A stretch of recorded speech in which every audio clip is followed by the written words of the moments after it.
I will then cut it into small pieces and throw it in the air fryer and dehydrate it overnight. And those become Kenneth snacks. Kenneth snacks. Mm-hmm. Snack size. Snack size. Yeah, but you know what? Let me tell you something. Snack size, when it comes to devouring Packer content, snack size isn't big enough. Fun size isn't big enough. Regular size isn't big enough. You only can chew on king size and king size only. And you know what? You know who's king size? You know who's king in my book? Aaron Nagler of Cheesehead TV, carrying the G. What's going on next? Wow, that was incredible. There are so many times where I'm like, how is he going to pull this off? And every time, I can work my way. I can weasel my way out of it, can I? It's incredible. Well done. Yes. Good to see you guys. Thank you, Nags. All right, Nags, we're 10 minutes past the deadline. Oh, my goodness. Let's exhale. And we still don't have the official. No, it's the Packers. 53. You know, they'll announce it next week at some point. I was going to say, like, we've literally got head coaches and general managers for all 31 other teams, like in front of reporters talking about their final rosters construction, and we'll hear from everybody with the Packers tomorrow. Yeah, I was wondering if we would get the 53 like hour and a half before kickoff at exactly. Soldier Field on Maybe. September 10th. If we're lucky. In the game program. When they hand you a game program on Sunday, that's when you'll feel. You have to do a drone flyover of practice and then check the numbers confirm off. Exactly. To confirm. 100%. Well, the names that I've seen, no surprises, and Pat O'Donnell was only a mild surprise. I know you saw that one coming. I did. That wasn't a surprise. I will say there was a bit of a surprise in Emmanuel Wilson making it as running back 3. I mean, what a story. The kid led the NFL in rushing in the preseason.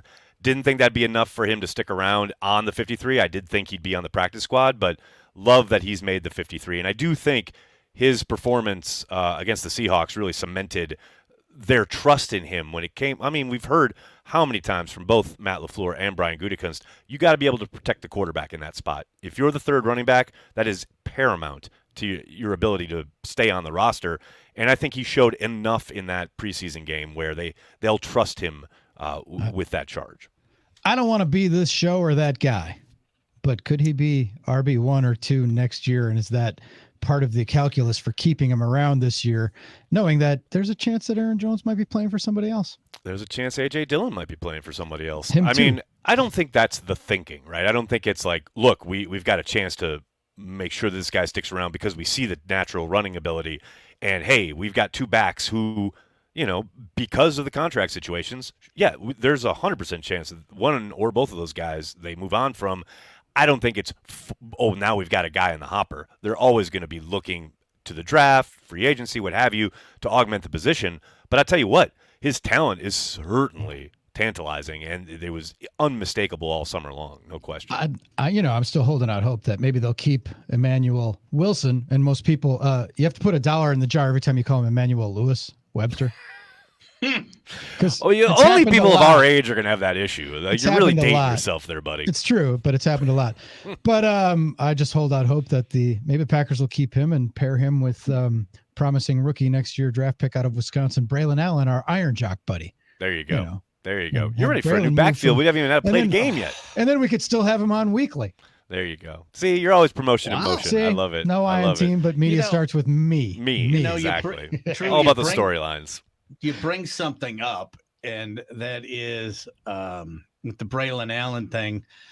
If he goes into the draft, which I'm pretty sure he will, are we going to have to listen to Packers fans over and over and over and over again saying we want him in Green Bay. He's a hometown, just like with the whole J.J. Watt. And they never take take the hometown guy. Going back to Troy Vincent. What about Jared Abadaris? Hello. Hey, Abadaris was on the squad. Let's go Tasher? now. Yeah. When's he going into the Hall of Fame? Hey, look. Yes, will Packers fans want that? No question about it. But that's a year away. I got so many other things to worry about before we get there. But you know the answer to that. Of course they will. Of course, your phone lines will be burning up with it. You know that. So, well, you said he may have cemented his status Emmanuel Wilson with the game against Seattle. That didn't help Ennis Gaines at all, did it? Baby. I mean, look, Ennis, I've really championed him over the years for his physicality. But when you're getting burned for a touchdown by a guy who runs a 4.99 40, for all the world to see that, and look, I understand it's not that simple, but I mean, at some point you've got to keep developing as a young player, and they've kept Gaines around for a while now. I still think there's a decent chance he ends up back on the practice squad. You know, he knows the system. He's a physical guy. Maybe they call him up at some point during the year if injuries strike. But yeah, I can't say that that's a surprise. Like I said, they're definitely going young this year in every conceivable way. If you've been around for a while, I mean, look no further than Shamar John Charles, who also got released today, a former draft pick who you kept waiting for something to happen. You kept waiting to see some development. That hasn't happened. Well, now it's time to make way, because here come a bunch of young guys who are hungry and talented, and this is the year, talking about resetting your roster, ripping off that Band-Aid, so to speak, of some of these not even older players, but guys who've been around for a few years who just haven't really developed the way you'd hope. Now's the time to turn that page. Our conversation with Aaron Nagler on Tuesdays and Fridays. Our conversations are sponsored by Miller Lite, Orthopedic Associates of Wisconsin. There is a difference in Rogers Behavioral Health, along with Carry the G Cream Ale. Nags, what does it say about the Packers that they can draft 20 guys in a given year and still find room for 3 undrafted free agents? It's amazing, right? I mean, and some of that hyperbole, some of 20, it was what, 13, 14, 13? Yeah, and look, and so one of them not making it is due to injury, etc. But man, if you're the Green Bay Packers, and the fact that each and every year for I can't even remember how many years it is now, you've had an undrafted guy make the initial 53-man roster. This year you've got 2 with Brenton Cox and Malik Heath. That's just such a great selling point to anybody, kind of as far as agencies go, agents in the market who, after the draft and you're trying to make those calls and you're saying, hey, come to Green Bay, you know those opportunities are real because you do earn them in Green Bay. And the fact that Malik Heath, you know, we talked about it this spring. It's all well and good to be doing it in shorts and T-shirts, but then the big question always becomes, okay, what happens when the pads come on? Okay, the pads come on. He doesn't disappear. He's still there. Okay, what happens in the preseason games? Because then you're not going against your own guys. You're going against NFL-level competition in live situations. He just kept answering the bell. They both did. He and Cox. They both kept answering the bell every time where it was, okay, he did that, but what about this? They stepped up each and every time. And that's what happens in Green Bay. And that's why it's attractive to those types of kind of low, you know, maybe bit down the stretch, third day, maybe even undrafted. Well, if you're an agent, you want to get that call from Green Bay, because here, yet again, is an example of if you can do the work, and if you really are, you know, get the work ethic and you shine each and every day, make the most of every opportunity you have, yeah, there's a good shot you're going to end up on the 53 if there's a spot for you. And there are some teams that would not have even given them the chance with the baggage, right? Exactly. Cox more so 100%. Than Heath.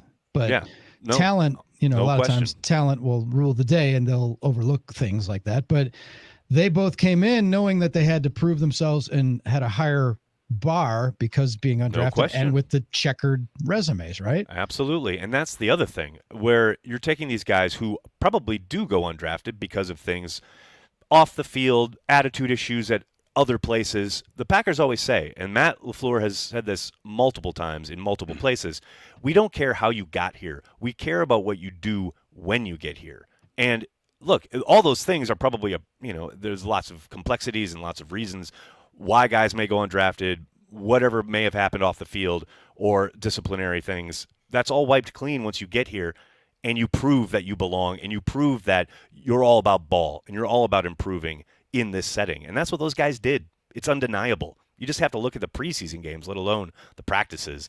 These guys have earned this opportunity, and you'll love to see it. We just got the official list from the Green Bay Packers. Ooh, look at that. Look at that. They heard you today, 17 minutes after the deadline. And we have it. Stokes is on the reserve physically unable to perform list. Saw that coming from a mile away. I mean, Tavarius Moore injured reserve and waived injured was Tyler Goodson and Lou Nichols and Broughton Hatcher. Yeah. The Stokes thing is tricky because I think you were really hoping that you would see him out there at some point this summer, but as soon as he wasn't kind of practicing last week, kind of saw the writing on the wall. Now they get to sit him for 4 weeks, and then they'll take after a month. Undoubtedly, they'll take him off and see what they've got as far as where he's at in his recovery. You got to remember he suffered 2 really significant injuries in that game in Detroit last year, so I can't say that's a surprise. But the more release with an injury settlement somewhat unclouds the safety position a little bit. Anthony Johnson, the 7th round rookie, he'll obviously get some opportunities, probably rotationally. Rudy Ford's going to be your starter, and then Jonathan Owens. We'll see what kind of work he gets in the rotation. He's still there, but that's big for Ford to go kind of from this summer where we were all like, okay, he's the starter, and then they started rolling through different guys, and you thought, okay, now Rudy Ford's an afterthought, and now again he's the starter. So it's always fascinating to see how that shakes out. We mentioned Heath took the spot that Dubose was going for, and Cody Crest, right? So yep, no doubt. And Dubose, it's crazy. If the Dubose thing is interesting, just because he missed so much time with that back issue. When he got just basically drafted, and then all of a sudden couldn't do any work throughout the offseason, couldn't do any work at the start of training camp. But then when he got on the field, he definitely made the most of his opportunities. I just think it was just, he missed so much time. It was going to be really hard for him to catch up with everybody else. Nothing shocking, but I just looked at the Twitter. The Patriots cut Bailey Zappi. That's interesting. I'm like, wow. Okay. They have waived Bailey Zappi. I imagine he won't be out of work long, I wouldn't think, right? I would suspect he'll get picked up somewhere, but it's, here's the thing. Is he special in any regard as far as a quarterback in the NFL who can give you some snaps? Sure. I mean, heck, all you got to do is look at the game against the Packers last year where he nearly pulled it off. Yeah. But, I can't say I'm shocked by that. Okay. Who knows? He'll maybe make it through waivers and be a free agent, but someone could pick him up. In terms of, there's always some shenanigans, right? And we have that. Shenanigans, you say? Shenanigans, yes. We have that with Matt Orzik, right? The long snapper who was cut and will be signed back. Sir, this isn't shenanigans. This is smart roster maneuvering. Roster manipulation. Okay, yes. But explain to us how that is going to look like he's technically released so that they could put somebody on the 53 and then immediately IR them, like on the short-term revocable IR? Well, because that's the thing. If you put someone on injured reserve prior to making the 53-man roster, you are done for the year. So if they were placed, whoever the injured player might be that they want to put on IR, whoever it would be, you're done. Your season's over. Whereas if you make the initial 53-man roster, then get placed on IR, you are then eligible to be brought back at some point during the season. It's a little bit of minutia there, but it's important, and that's what the kind of game they're playing, so to speak, by releasing the long snapper and then bringing him back. So Luke Tenuta made the roster, but then he goes on IR. That would make sense. That would make sense. Is it an unwritten rule that if you kind of know this is happening, you don't poach that guy? Well, you can't. They're never available. Like they're no, not, I mean the guy you cut. Oh, the Orszak guy? Oh no, Yeah. I mean there's no unwritten rule. You could do it if you're a rival team and it's out there. You could 1,000% pull that trigger. The problem is, this is what people kind of always forget, is the idea of picking someone up off of waivers is great. And yes, a team could swoop in and snatch him up. The problem is for that team, they have to place them on their 53-man roster. You don't get them on your practice squad. You have to pay that man and give him a roster spot. So that initially, almost automatically, who's doing that for a long snapper? You know what I mean? Like, yes, a team could conceivably do it, but they're not going to burn a roster spot for it. So with Eric Stokes, he has to miss 4 games. 4 games. He must miss the first 4. It could be more than that. It could be more. Essentially, what will happen is he'll miss those first 4. Then they've got to activate him and practice him. And then at that point, they can either place, and then there's a 2-week window. And then after that, basically 2 weeks, they can either decide to activate him to the 53-man roster or place him on IR for the remainder of the season. Those are their 2 options. So they've got about 6 weeks to play with here. Was I silly to think that there might have been a flicker of a chance that they could have made a trade for either like Josh Nijman or Royce Newman to try to get something for one of those 2 guys? I thought Newman was a more likely possibility. I know there's been a lot of smoke around Nijman's name.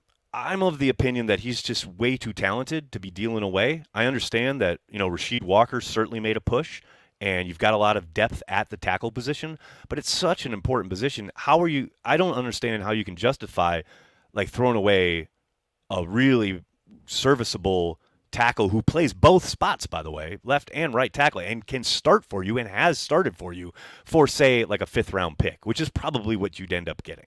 Like, if someone came along with, if they're like, somebody went crazy and offered you a 3rd, of course you make that deal, but no one's doing that. You know, the entire league could have had him this offseason for a 2nd, and no one pulled the trigger on that.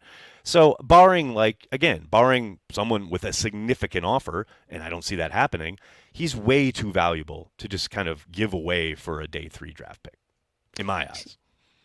Okay, next. So we've been, because it's cut day, if I guess you could say, we've been kind of fooling around here with start, bench, cut. And I'm going to give you 3. Oh, boy. Here we go. Start, bench, cut. Green Bay Packers. Oh, Jesus. Beer. Oxygen. Oh, my God. That's terrible. Fundamental. They're all fundamental in your life, but you got to get rid of one of them. Well, I start the Green Bay Packers, I Sophie bench choice. Beer, and I cut Oxygen. Because who needs to breathe, really? Who needs to breathe? Yes. I mean, come on. And I carry the G, so it's all about the green and gold. You knew where that was headed. That was easy. Yeah, I was gonna say, ask him like, okay, now Ask me a tough one. Let's see. The Smiths. Here we go. Depeche Mode or The Cure. Yeah, there we go. Motel I was Men. gonna say Motel Men. Nobody needs The Motel gig. Men in your life. I cut Motel Men in a heartbeat. That's easy. Oh my goodness. Compared to those we're other gonna two. be playing this game for a while today. It started out with the bidet, the Blackstone grill, and the air fryer. The bidet. That's great. Starting with the bidet for There we sure. go. Oh that's an man, every I'm day. starting the bidet. Romance. See, the only people who would cut bidet are people who have never had a bidet in their life. That's what we're This saying. is what we're saying. Exactly 1,000%. what we're saying. And we're also You are old, absolutely so there's right. that Correct. plays into it as well. From the See, look at Hunter. Hunter's totally perplexed. He has no idea That's what right. we're talking about, man. He's no clue. Hunter's I have is not gonna be experienced it yet. See, this is way. what I'm saying. This is what I'm talking about. a buggy, the on the- butter churn, Yeah, okay. Or barn raisins. or a Um, Amazing. handsaw. All right. So from the 414 on the way out, can you ask Nags if the success of some of these undrafted guys just comes down to receiving higher quality coaching? Because this will be, according to Wes Hodkowitz, the 19th straight year they keep at least one That's undrafted it. free agent on 19. the roster. 19. I mean, I think there's certainly an element to the coaching they get. There's no doubt about it. And the Packers have like great teachers on staff, which is the most important aspect of coaching. But man, to me, I can't, I'm not saying dismiss, but I can't minimize the work that the guys themselves do. Like, it's all about opportunities, right? It's about getting those opportunities and then making the most of it. That's why I was like, kept saying, like, with Malik Heath all offseason, people were getting so excited because he was running with the first group. And I'm like, that's great when you're in shorts and T-shirts. It means absolutely nothing once the pads come on, because then you got to do it again, and then you got to do it in the preseason games. And to keep answering that bell, that's down to them. Yes, the coaching is certainly an aspect of it, but man, you can't take away the work that these young men did to make the most of those opportunities, because that's what begets more opportunities. And now their next opportunity is here on the 53-man roster. Sage advice. Sage words from a man who It's about carries the players, G all man. the It's time. always about everything can else live is in without service to the oxygen. players in the NFL. That's I'm right. telling you, that's what this world is. Give us your everything's in tired, your service to the poor, your players. huddled masses yearning to be cut. Oh, We're going damn. to start benching and cutting today. Max, Amazing. thank you for joining us. We appreciate it. We'll catch up with you on Friday and continue to carry the G, my brother. Thanks, brothers. Talk to you Thanks, Friday. All right. Aaron Nagler, Cheesehead TV. Stay tuned for some exciting announcements regarding Cheesehead TV and Drew and KB and the game and Carry the G cream ale and all kinds of good stuff on the horizon. We're just getting rolling.